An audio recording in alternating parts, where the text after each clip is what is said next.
Thank you for joining us for the Envisioning and Community Engagement Subcommittee public hearing of the Brookline Task Force to Reimagine Policing. We also appreciate Big streaming this for us this evening. Tonight's hearing takes us to the midway part of the task force's hearing schedule. We appreciate those of you who have made time to attend multiple of the hearings. And my name is Kristen Singleton. I use he, him as pronouns. I'm joined on this subcommittee by Bonnie Bastian, Chi-Chi Wu, Eitan Hirsch, Malcolm Cawthorn. I definitely won't be the only one speaking tonight. You'll be hearing from everybody and over the next hour or so. But we appreciate the opportunity both to share the thinking that went into our recommendations and to get your feedback on them. Wanted to say at the outset that as part of our report, we took the opportunity to include some selected findings from the town survey on policing in Brookline that we thought helped frame the context for our recommendations.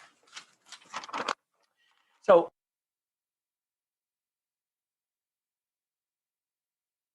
a little bit different the order in which we include them in our report. We think that it's going to be a little bit easier for us to get into dialogue and conversation with you, and it'll keep us from kind of ping-ponging back and forth.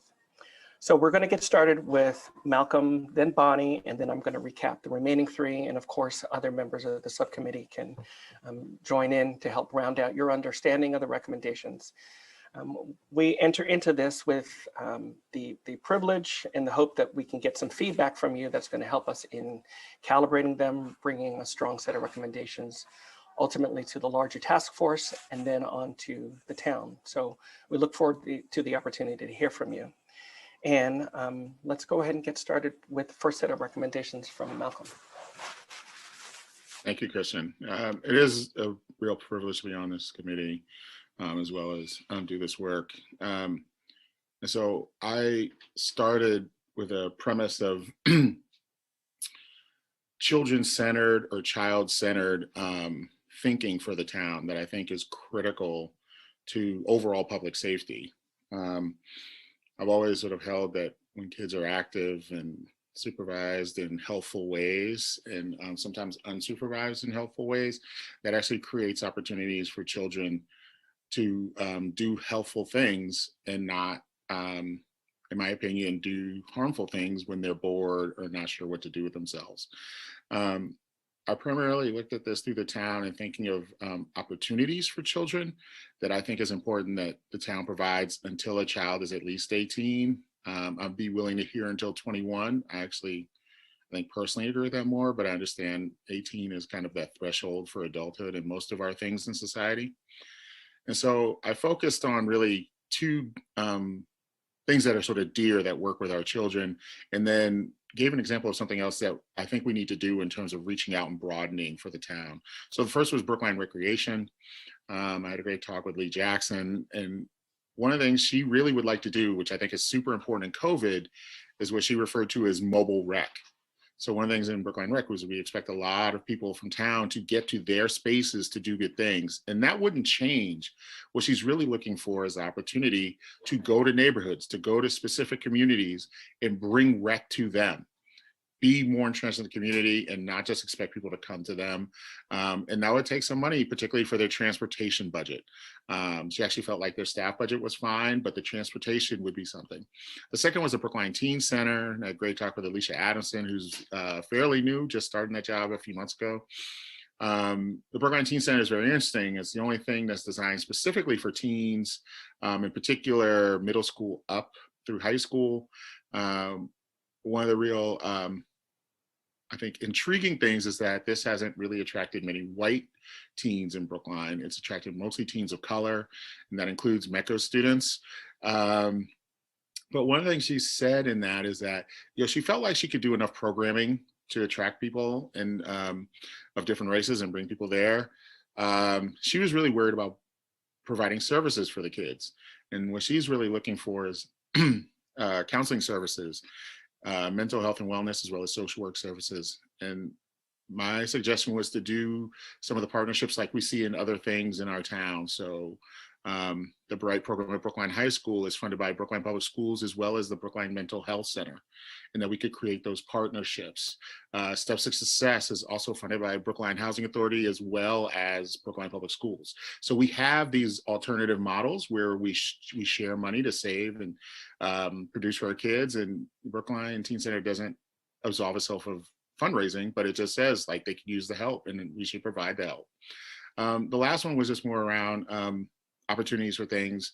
I gave a hypothetical situation, but I don't want to get into that as much as there are a lot of things where kids can go within town, whether it's dance, art, other personal interests, and the town should be brokering with these other places in ways that are helpful and not huge cost to the town. The one thing I suggested is, I was thinking of a dance studio in Coolidge Corner where perhaps if they gave student scholarships, we could grant some of their employees passes for free meter parking.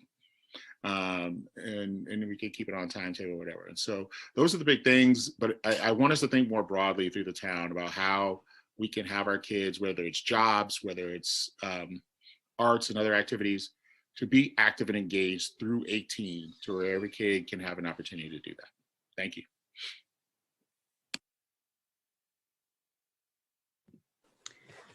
Hey, everybody.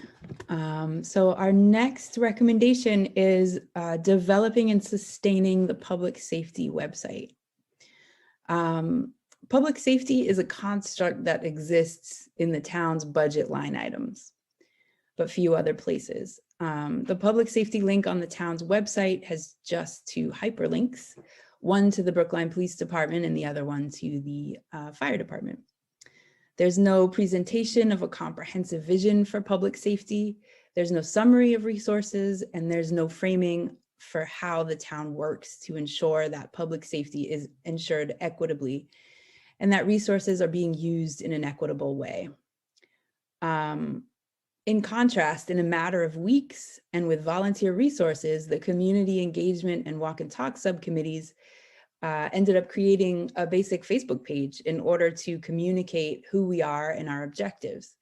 This was done in order to improve communications with town residents in support of interviews about the walk and talk program and our task force work broadly. The community engagement and relationship building has only just begun. If you were in the walk and talk hearing earlier, you heard quite a bit about that.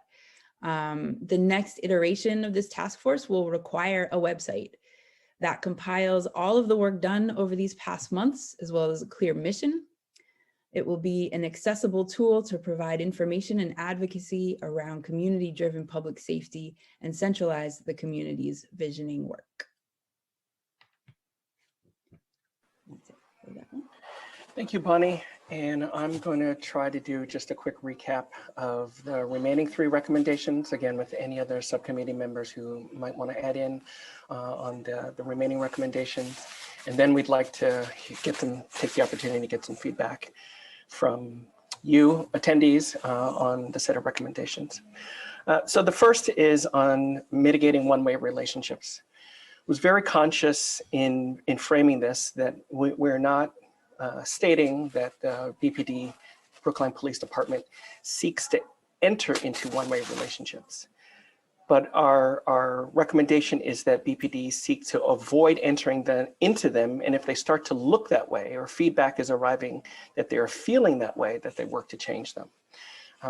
Part of what we think that this is at least in part behind some of what are described as relationships that seem like they're marketing, relationships that seem like they're PR. And part of the concern is that it's not clear that both sides are getting equal benefit from the types of partnerships that are constructed.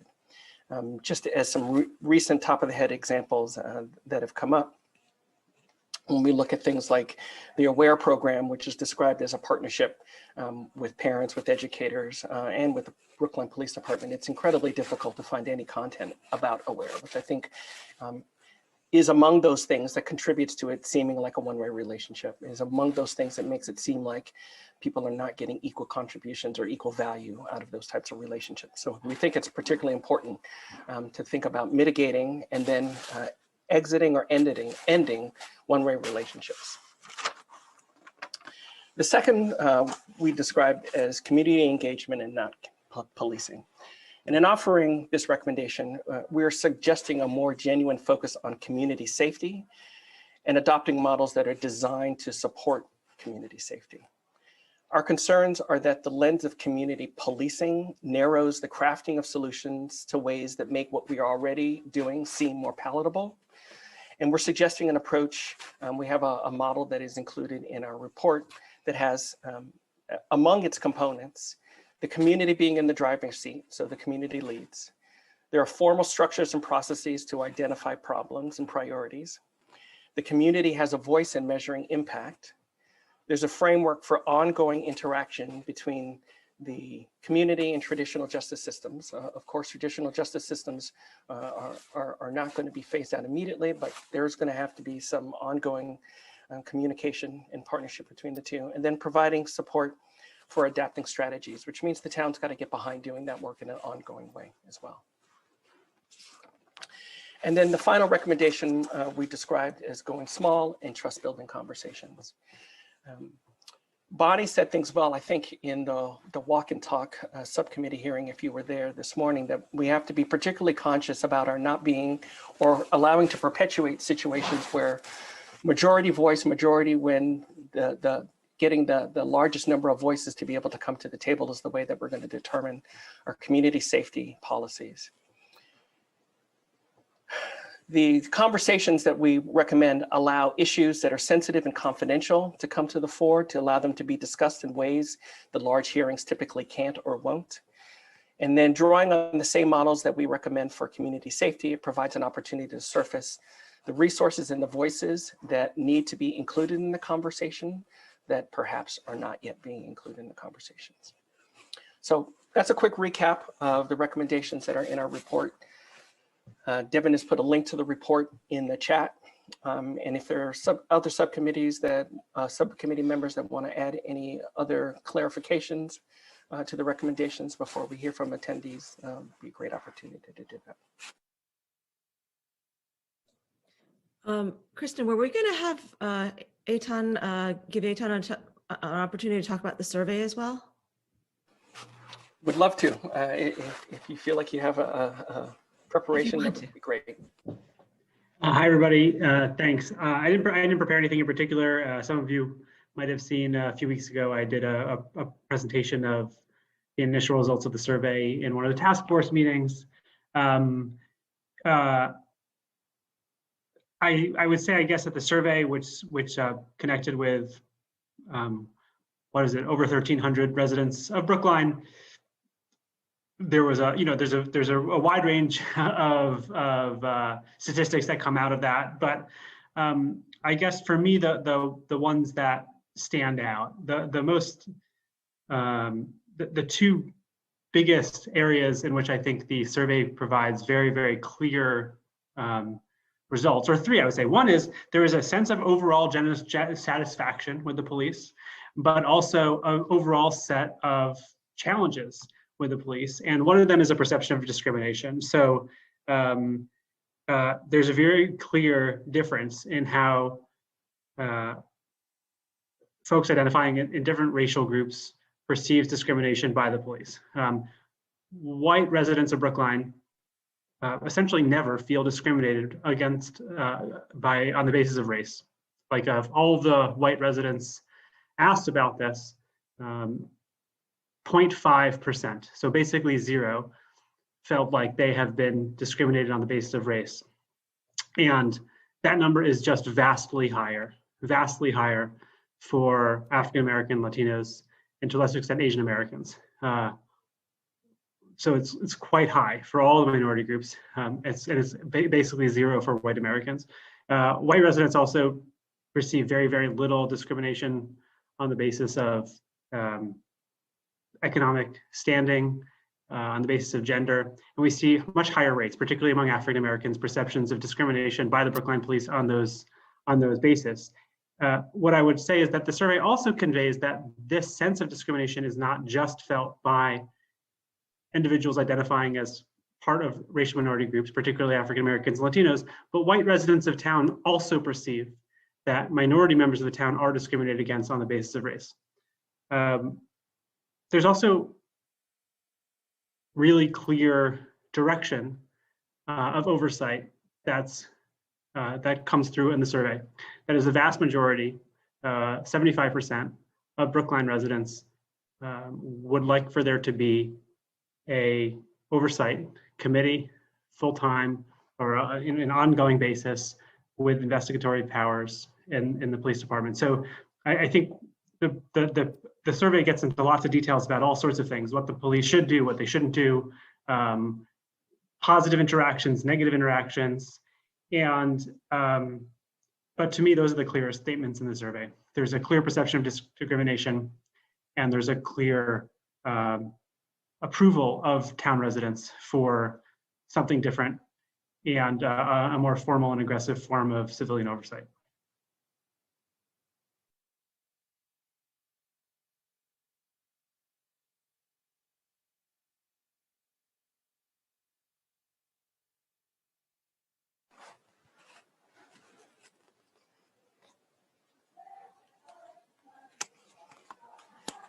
So Devin, we'll keep our eyes on and put ourselves in your capable hands as far as opportunities for attendees to share feedback, ask us clarifying questions, and make suggestions about the recommendations. Excellent. Just so folks are aware, we will be operating on a 6-minute time limit for attendees who would like to speak, and folks are able to share more than once if they would like to come up and share further comments after they've already gone.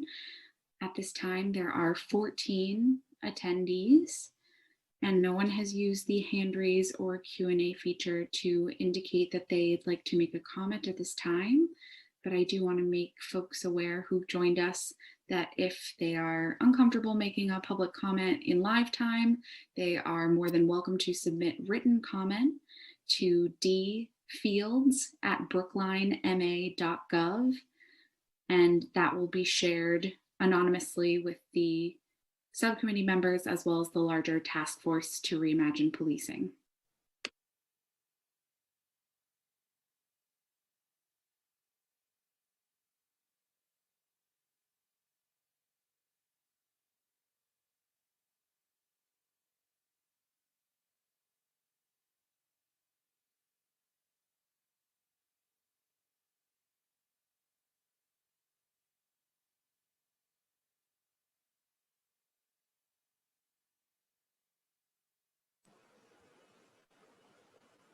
Looks like we've got one hand up from Emmy.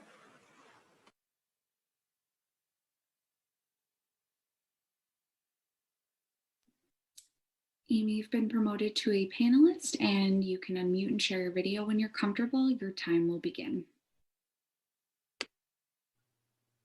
Hi, y'all. You're probably tired of seeing my face at this point.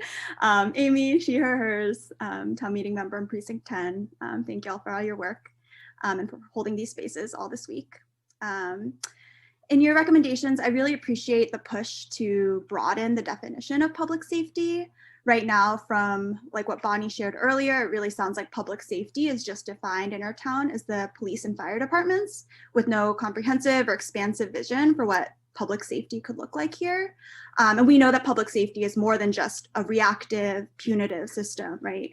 It should ideally be a proactive, holistic structure and culture that doesn't just catch people when they're falling or at their worst, but uplift all of us, especially our historically most marginalized communities through equitable access to things like affordable housing, healthcare, education, food.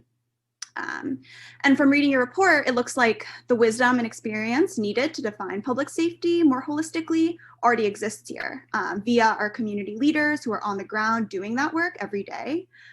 For example, your interview with Brookline Rec, as Malcolm shared earlier, made it clear that they believe accessible and affordable public transportation is a public safety measure to ensure young people who need it have access to transportation necessary to get to their enrichments and activities. Your interview with the Teen Center made it clear that hiring more social workers was understood as a public safety measure. So all to say, I think if we are to continue having conversations with community leaders who are on the front end doing the proactive, preventative, holistic work of public safety, even if they wouldn't define their work necessarily in those terms. I think we'd have most of the answers we're looking for where we should be investing our money and resources. And I agree with your recommendations of continuing these conversations, building the deep and trusting relationship with community members and leaders. And I think most importantly, I want to make sure that we're trusting and empowering those community leaders to actually make proposals that will be taken seriously with a genuine intention of implementation. Thank you.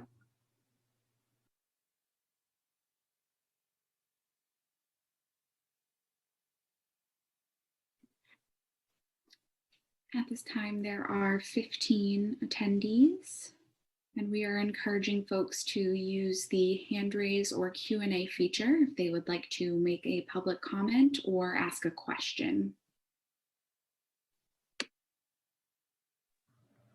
Thanks for your comment, Naomi.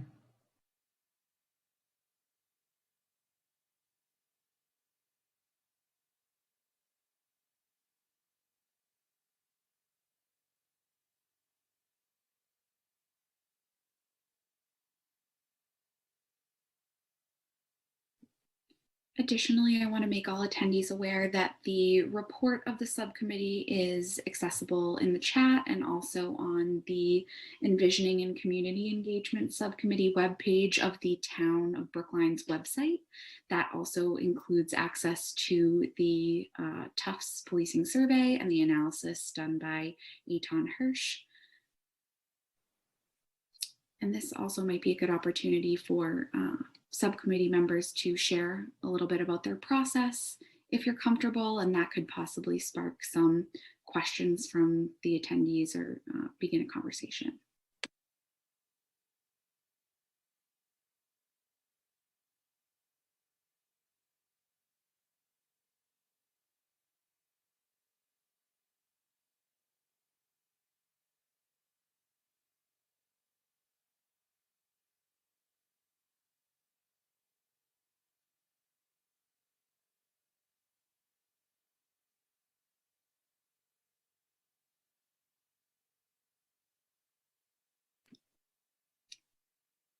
At this time, there are 16 attendees, and we are encouraging folks to use the hand raise or Q&A feature if they'd like to make a public comment or ask a question. Folks are also encouraged and welcome to submit written comment that can be kept anonymous. That can be emailed to dfields@brooklinema.gov.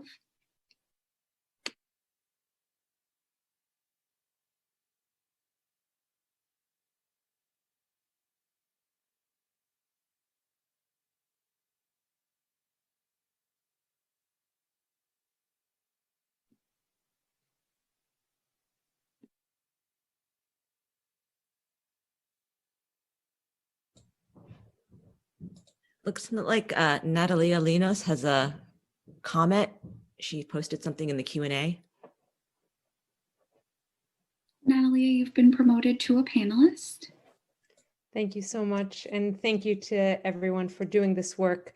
I haven't had a chance to read in detail your report, so I apologize, but I did want to commend you on bringing up the child-centric and youth-centric sort of vision that you envision. And I should mention that when I first moved to Brookline, something that surprised me, we were living in New York City before, was how many children were walking alone to school and how the neighborhood or the community felt, at least here in Brookline Village, that kids of 6, 7, 8 could get around. And that was great to see.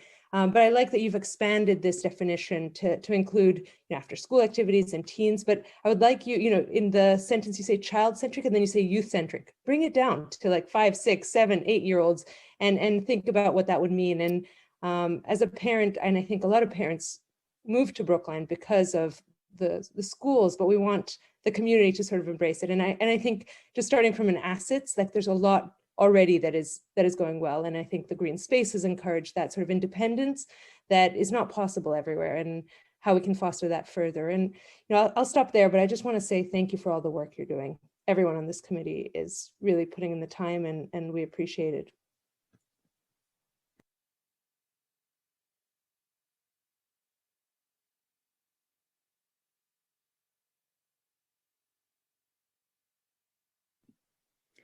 I will say, building off of Natalia's comment, one of our practices that will be ongoing is collecting as comprehensive a list and as imaginative a list as possible of all of these ideas of our assets that we already have that could be considered public safety outside of policing.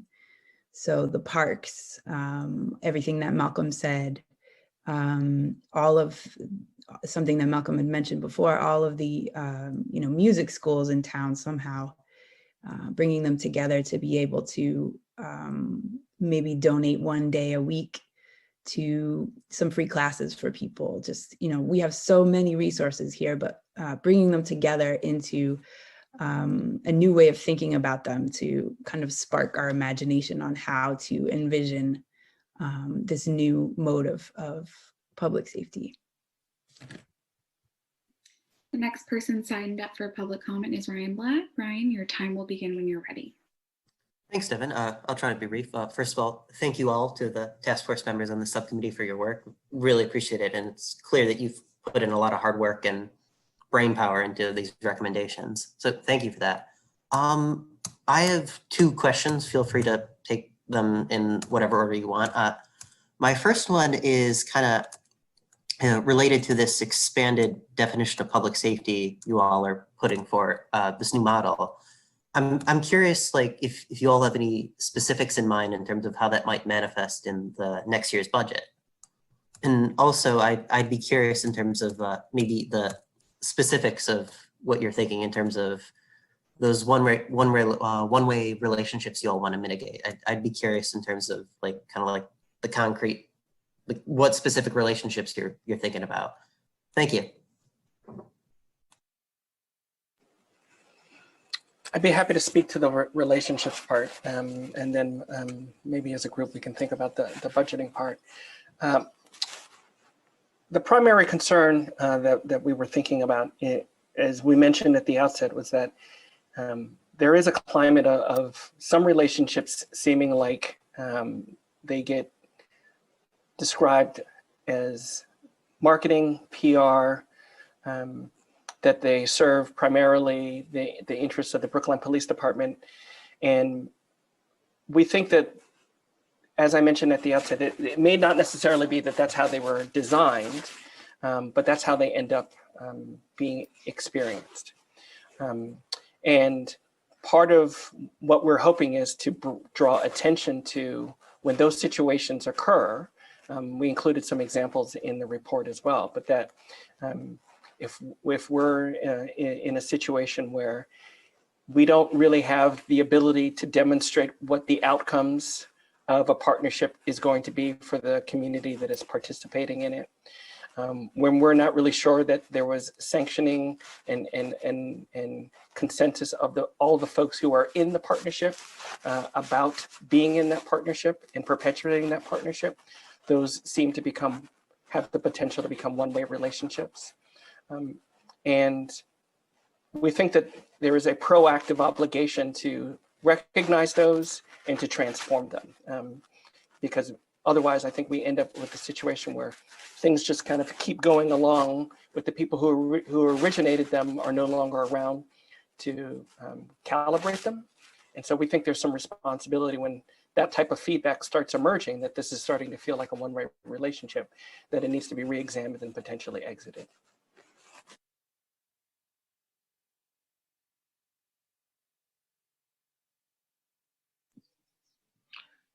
If there's not a hand up, I don't want to cut off anybody who wants to speak, but I think what Ryan's question is, there would have to be some either rethinking or shifting of some budget. Like, right now, Brookline Rec says they couldn't do their mobile rec without some more funding for transportation. And so, that would have to come from somewhere. I do think we have a lot of alternatives. Again, some of those partnerships that I've described exist, with different agencies within town, but the town helps provide them and make them move. And so, we could certainly use some of that money to shift it into other places and to think about those partnerships. I also think some of those things are actually really short money. And so again, if we're thinking about like 6 employees for 6 weeks getting the benefit of being able to park and not move their car from a meter, actually doesn't cost us a huge amount of money in that time. I'm not saying sort of permanent, but we do that with school officials all the time who like have to travel from different schools and things like that. They have passes. Like, it's just about where we place our value and not trying to ticket them. And so I think that doesn't directly cost the town very much. And probably in the grand scheme of things doesn't cost very much in terms of revenue. And, I understand, part of our revenue scheme is through ticketing, which puts a lot of pressure on the police, but it's not limited to that. And so I think the goal is to be creative and think about partnerships and what we ask of people. When people want to come to town and do business, do we say, you need to hire 3 teams for summer jobs? You know what I mean? Like what is it? What is that sort of deal? And I think we can broker some of these things. I'd just like to add to that. First of all, I just want to say that every time Malcolm offers insights into youth-centered public safety, I just think it's like the most brilliant thing I've ever heard. And I just think that we should just hear more and more of it. And, part of me thinks we do have a model. I know that every summer I drop off my young children to Brookline camps for very little money. I don't know how old the students are. They're high school and college students, I think, who run that thing. And my kids are in good hands and they experience the best of Brookline. And the town, it's magic. It's magic and it's a safe place. I think we have a model for public safety in recreation for children. And I don't know how that magic works. I'm not an expert on camping or the Brookline camps. I'm just a customer, but like we do have a model. I think that's a model. The next person signed up for public comment is Naomi Switzer. Naomi, you've been promoted and your time will begin when you're ready. Hi, everyone. Naomi Switzer, town meeting member, precinct 10. Really good to see all of you tonight, and just deep appreciation for all the time and work that you've spent over the past many months and into the report. I think just a few points of kind of +1 for some of the other speakers, and then I have a question.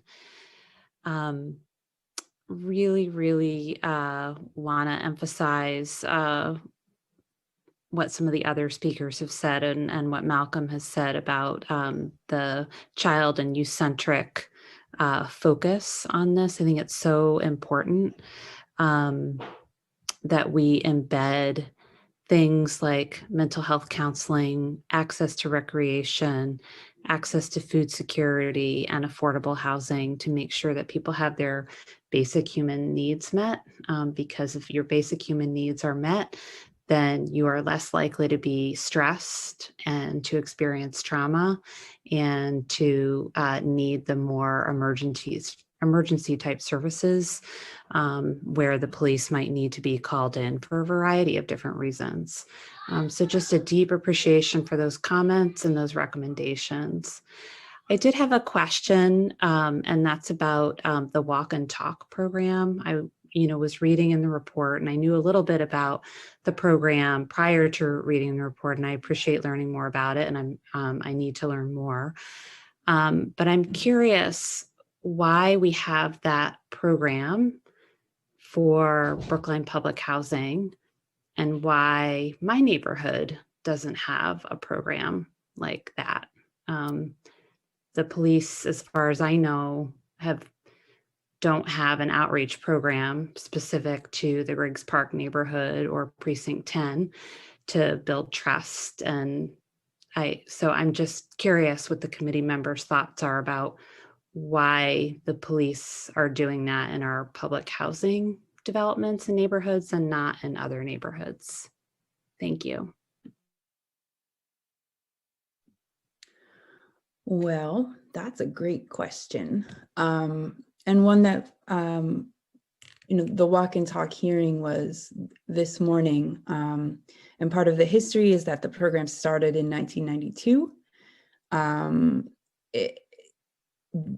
it's a little funny because there's not any contracts between the two entities, between BHA and the police department. So there's not a whole lot of documented objectives, reasons, ways to measure success. So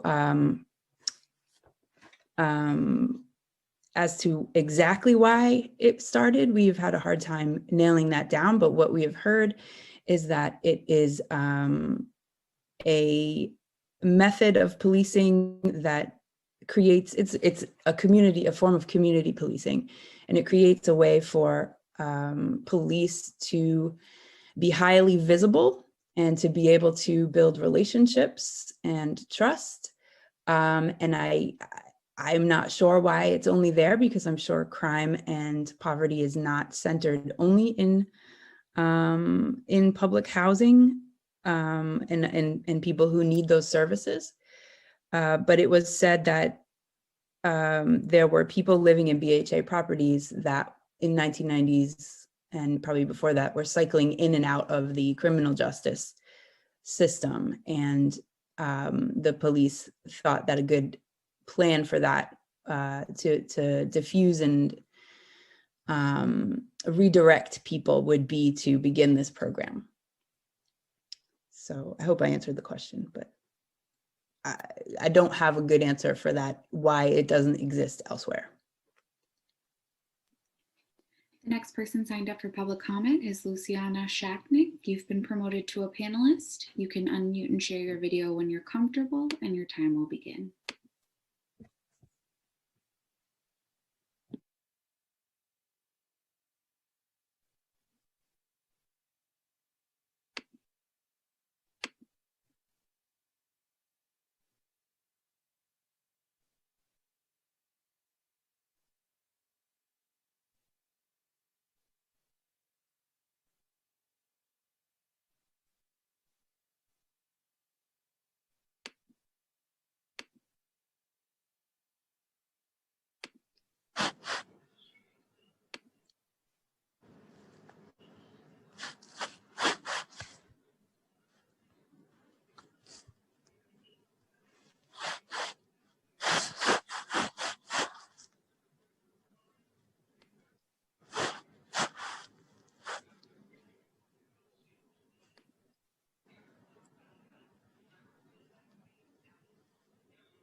I'm so sorry. My cat jumped on my laptop. I didn't mean to.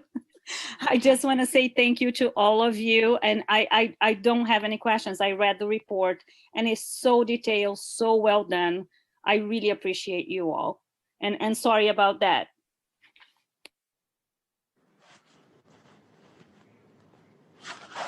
Thank you.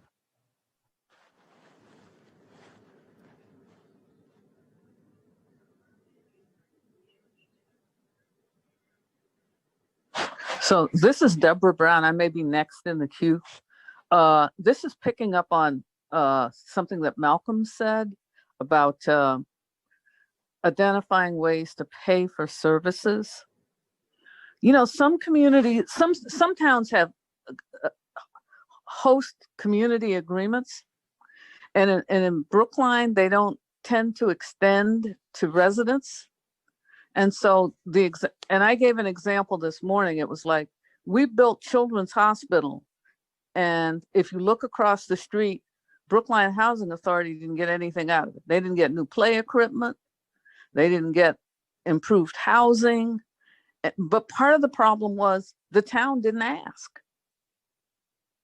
And so one of the things that I'm thinking about, and I don't know if it's your role or just a role as a recommendation, but to ask the town to come up with some community agreements that actually benefit those most in need of services in town.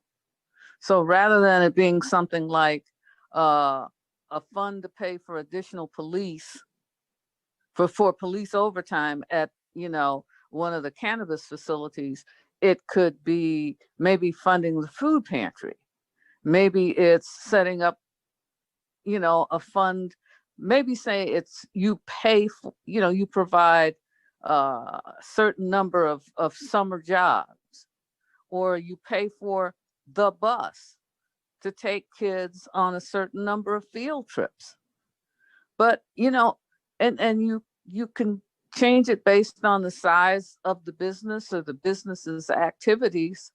But there are lots of places do this. And it's something that I think in terms of, we talk, if this is supposed to be about police reform and community engagement, why not get everybody involved in that? And I think, coming up with assets is one way to do it. And Bonnie, whenever I hear about anybody doing something with the police in 1992, all I go back to is the war on drugs. And it was a tragic way to pigeonhole and stigmatize people. And when you think about all those young men and women who were sick, who were kicked out of public housing, whole families kicked out of public housing, it's a disgrace. And so, and we likely made criminals out of some of those young people, because if you don't have a roof over your head, you're going to find one.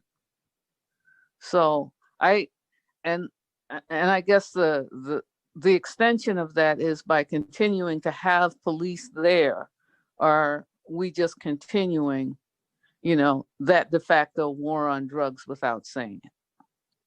So that's my 2 cents. And I'd be happy to write up a host community agreement if anybody wants one that includes these kinds of services for the benefit of young people and other people struggling. Hell, does Brookline, one last thing, does Brookline have one? I know you got me going now. What does Brookline have with BU for purposes of scholarships for low-income kids? We've got a lot of BU properties in Brookline. I know in Cambridge, a certain number of kids that do well at Cambridge, Rindge, and Latin get to matriculate into Harvard. In Somerville, they get to matriculate into Tufts. What does Brookline have? What do we have? But again, part of it is, I think we need to press it, but our local officials need to see it as a priority as well. So thank you very much. And I profoundly appreciate the work that you all are doing. So thank you, thank you, thank you.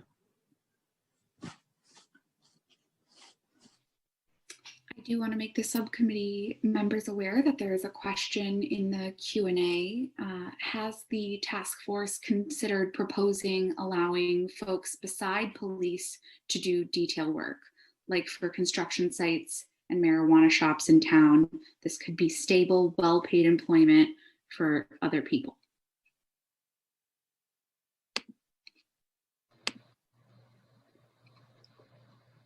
Is there a state law about that, Chi-Chi, that we looked at? I don't think we looked at this particular issue. I think the state law has been changed, but I'm not sure.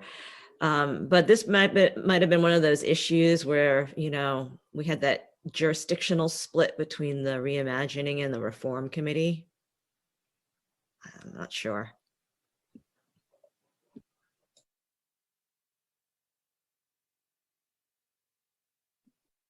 At this time, there are 18 attendees. We are encouraging folks to use the hand raise or Q&A feature to make a comment. We do have time for about 4 more people who are with us in the Zoom to make a live comment, but we're also actively encouraging folks to submit written comment that the subcommittee members can review, as well as the full task force. I wanted to answer just a couple questions at point. Deborah Brown's point. So Brookline High School does have some scholarships with BU. I don't know what goes into that. I do know there's a scholarship committee who looks through need to help choose those. And I don't have a specific number because it doesn't feel like it's the same number every year.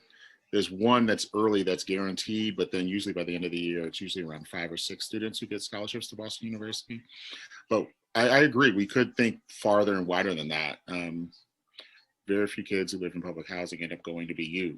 They usually end up at schools that don't have as much money, like Suffolk, or other places like that, or UMass Boston, which has tricky finances, where like you do well in MCAS, you get a tuition scholarship, but that's actually less than the fees, and certainly less than room and board. Also, Naomi's point I think is really well taken, and to me it's a bit of contention around when police refer to walk and talk. It's really the eyeball test. How often when I'm in Washington Square do I actually see police walking up and down Washington Square or Chestnut Hill?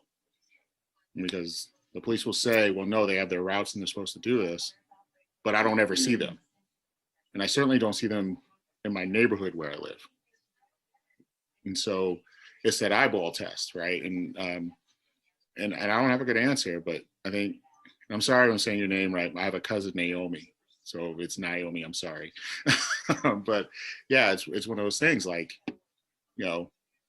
Griggs Park is a playground I used to play at when I was a kid. I never saw a police officer come through there.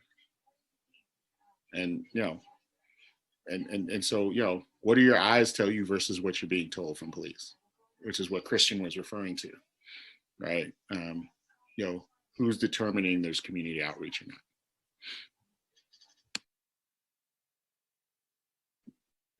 At this time, we have 17 attendees. And I see a new hand raised.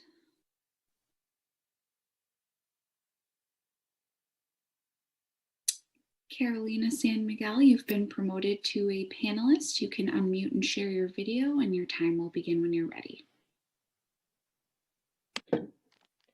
Hello. For the ones who don't know, I am working for the town now. I am the new community engagement strategist at the Department of Diversity, Inclusion, and Community Relations.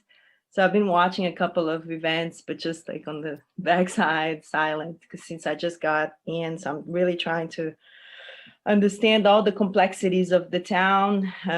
So I'm in the process of researching, getting as much information as possible and really trying to build the relationships here and there. I have to talk to a zillion people, but I'm just starting the process. But I had a chance to take a look at the report, which is fascinating. It really aligns to a lot of things that I believe in as well. I mean, prior to this, I've done pretty much my whole research has been focused on empowering children's voices and working for children's rights. That's what I advocate for and what I will do for the rest of my life. And I mean, what I can say here, I don't want to say much, but from my experience, I've worked with kids doing actions here and there and bringing their voices in the processes of decision making, is that if we want to think of a new way of public safety, I don't see it without children. And mainly the teenagers, because they know a lot, and they have a lot to tell us. They have the best answers. I can tell it by my own experience. And it has been happening in other countries. My family is part of my family is from Norway. I've had the chance to go there a couple of times. Obviously, we can't compare because that's like an idealistic society of child friendliness there. But when you see a place that actually guarantees the voices of kids as understanding that that's a human right, that children's rights are human rights, you see that a lot of things happen smoothly. And I could give a couple of practical examples, and obviously we can all brainstorm to try to find solutions. I'm an architect and planner, so I think a lot like in solutions and ways to build stuff. So I apologize, if I go straight to, but I'm thinking like maybe a community watch system where we share the responsibility of safety instead of centralizing that in the police as the only source of guarantee of safety, that we are all accountable. And One way also is older kids watching younger kids, walking together to school, or even being partners, being trained by the police to be their partners in processes within neighborhoods and playgrounds and in school and so forth. The police coming in as our partner to help us, to train, to share like the techniques and the ways that they use so that we become accountable too. And we, I mean, everyone in the community, you know, everyone understanding, and not just in schools, but inside the town hall, in restaurants, and this idea of focusing on the child, I think is so crucial because I mean, what's the best measure the best way to measure safety is if you can have a child walking freely in the street, then you know it's safe. It's the best way to measure it, you know. And the go small groups is also very efficient. People will not feel comfortable in coming out in these huge committees and commissions, especially the low income and the underrepresented groups. As a Latina who grew up in a poor neighborhood, had to go through the whole process to raise my voice, I can say that it takes a process to get to that. And I'm sure some of you here know that as well. So, and another thing is that we really need to allow the space for, I mean, if we have the presence of one teenager or another, like never pulling them down or, you know, because I've seen that in some meetings and I was a bit shocked. I'm like, that should never happen. Their voice is the first voice in the process, and we should listen to them without, you know, disenfranchising it. And what else could I say here? I don't want to say everything, but oh yeah, like other ways could be if we think of I don't know, if an app or some kind of a system that could measure these hazards, that would be, that the data would be collected by the kids for the town. You know, there are some places in the world that are already doing that. And I would love for the planning department to get involved in this as well. I want to get to know them. I haven't had the chance to talk to them, but I feel like a lot of it, like transportation, there are so many alternative ways of transportation. Like there are already bikes that are, this exists in France. It could easily be brought to Brookline, like that kids bike together. It's a group of 6 kids with an adult, and they go to school, and it's an electric bike, and it's an experience of fun, and it's safe, and it's cheap, you know, for the low income kids. You could like come get them home. So there are so many ways that we can think of engaging and making it fun, and at the same time including them all. So I'm just like, you know, raising my hands and saying, I think it's the right way to go. I think you guys are, and I'm here to help, to, you know, whenever you want to call, I would love to join and share my thoughts. And anyone who feels comfortable about reaching out to me too, please do it. I would love to get to know you, and let's do this. Thank you.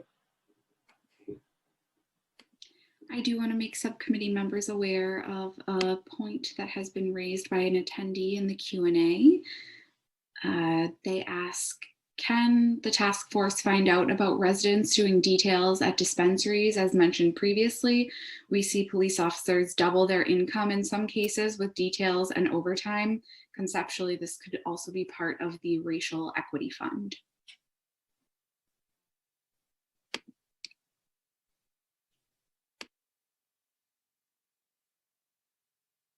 We do have about 5 minutes left in the public hearing. At this time, there are 17 attendees. If possible, we'd love to take 1 or 2 more public comments and then give the subcommittee members an opportunity to wrap up with closing thoughts and remarks.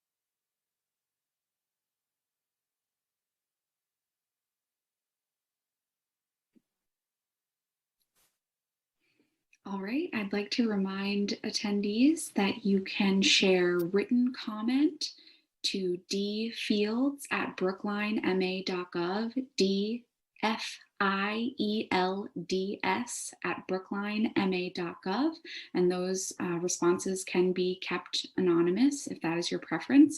That will go to this subcommittee as well as the larger task force to reimagine policing in Brookline. And at this time, I'll turn it over to the chair and the chair of the larger task force, Dr. Fernandez, to make any closing remarks to wrap us up and close this public hearing. Could I just make one comment before we hand it off? So I want everyone watching to know that this is a plug for advocacy and for organizing ourselves, because if these things are priorities, this circle of people on this committee can't be the only ones doing this work. Right now is budget writing season in town. If these ideas are a priority for you, if envisioning a new way forward for public safety that goes for the root of the problem rather than the result of lack of social services, for proactive rather than reactive, for life affirming rather than punishment, now is the time to think about that. In the budget season, there's all kinds of budget hearings. Ask people, ask your leaders why money is being put in one spot and not another. Also, in the spring, there's going to be elections. Please pay attention to those elections. Small town elections are where everything happens. This is where change is able to be made. In a town like Brookline, electing the right people to office, to the select board, and to town meeting has enormous impact on how we can change how things are done here. So while we did focus on youth and child-centered solutions here, these conversations are much, much larger than that around, how can we think about robust mental health care for people? How can we think about jobs programs to really address the things that put people in a really vulnerable place? That is my personal vision for public safety. That's what means the most to me. That is what drives me to do this work. If that moves you as well, come join us in doing this advocacy work. Feel free to reach out to me. We can have a talk about how everything, how things like that can happen and how you can join the effort. That's it. Thanks. You gonna bring us home, Raul? I'm happy to. Hey, folks, Raul Fernandez, Select Board Member, Chair of the Task Force to Reimagine Policing in Brookline, of which this is one of our subcommittees. We've had a number of public hearings dating back to last week when the Departmental Analysis Subcommittee had their public hearing. The School Resource Officer Subcommittee, as well as the Walk and Talk Subcommittee, have also had hearings. This one tonight, and then tomorrow night we have yet another, which is the Vulnerable People and People in Crisis Subcommittee. That's at 6 p.m. tomorrow. All the information's on the Brookline calendar. I encourage you to join us then. I want to join us, just say a couple things that maybe the folks here can't say for themselves, which is thank them for all the work that they've done throughout. I mean, we've been meeting weekly since August. I was looking back to the first day we met. I think it was August 28th or something like that. And this is in addition to our Friday weekly meetings. You're welcome to join those. Those will continue Fridays from 8 a.m. to 10 a.m. if you're available and awake. And in addition to all the different subcommittee meetings and other work outside of that, I want to remind you all that these are all volunteer residents of Brookline, all experts in their own fields that have dedicated their time to this work. As Joe Biden would put it, their entire soul is in it. And I think you see that on the pages of this draft report that they've created, the thoughtfulness of it, the heart that's in it. And the one thing that it's clear that they understand is that you cannot reimagine policing or public safety in a community without also thinking deeply about housing, and thinking deeply about racial equity and inclusive governance, and yes, about education, and thinking deeply about young people in our community. And you see that all over the pages of this report. So I just want to, take a minute to say thank you. I also want to encourage you all. We have after tomorrow, the Vulnerable People and People in Crisis Subcommittee. We'll be doing some work on our larger task force report, and that is going to be presented to the public on the evening of Wednesday, February 17th, at 7 p.m. And so we want you all there, every single one of you, to be there. That is going to be the full task force presentation to the public. This is where we get a lot more feedback. As Devin has said repeatedly, if you can't make it, that's okay. You can email in feedback to dfields@brooklinema.gov. But this is one of the places we need you to show up. The other place where we need you to be there and have your voice heard is when we expect to deliver our final presentation to the select board, which is going to be on Tuesday, March 2nd. So mark that down in your calendar if you can too. Once again, notices are going to go out about these meetings, and you can find them on the Brookline calendar too. But it's really, really important that especially those folks who have taken the time to read the reports, to read the various subcommittee reports, and ultimately to read the final draft report and then final report of the task force, are there to comment, and to share your thoughts about what it means for our community moving forward. This is a really critical time for us. We knew as a task force that we took on a very tough task, which is not just seeing how we can make tweaks to our current model, but seeing how we can actually re-envision, our entire model of community moving forward. That's what you see here today. The other thing, I really do want to encourage you all to join our Friday morning meeting this Friday, because I'll also be presenting a vision for a new social service approach in Brookline that I think complements the work of all of the subcommittees that we've heard from so far, and I'm sure the subcommittee they'll be presenting tomorrow. So I'll leave it there with tremendous gratitude for the work of all these fine people you see here, who've taken the time and continue to take the time and emotional energy to produce what you've seen today. So thank you very much, everybody. Thanks, Raul. Thanks, Big. Thanks, Devin.